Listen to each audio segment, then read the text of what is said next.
त्यामुळे चुलत्याच्या कृपेनं सगळं काही व्यवस्थित चाललेलं आहे हे अजित पवार यांचं विधान आणि त्यानंतर काका पुतणे सातत्यानं एकत्रित येणं हा निव्वळ योगायोग म्हणावा का अशीही चर्चा आता या निमित्तानं जोर धरताना दिसतेय। वळूया पुढल्या महत्त्वाच्या बातमीकडे। राष्ट्रीय समाज पक्षाच्या युवा संघर्ष निर्धार परिषदेचं आयोजन करण्यात आलेलं आहे। महादेव जानकरांच्या वाढदिवसानिमित्तानं 20 तारखेला आयोजन करण्यात आलेलं आहे। या मेळाव्याला बच्चू कडू, राजू शेट्टी उपस्थित राहतील। बच्चू कडू आणि राजू शेट्टी या संदर्भात या दरम्यान मोठी घोषणा करण्याची शक्यता नाकारता येत नाहीये।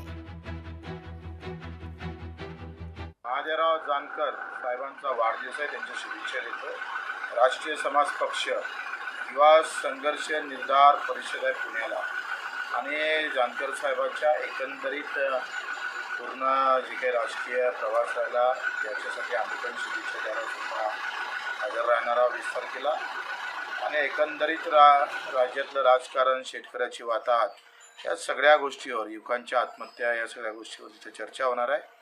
एक निर्णय पण जमलंच तर तिथं आपण घेणार आहोत। लोकशाही मराठी ऐका, पहा, जागरूक रहा।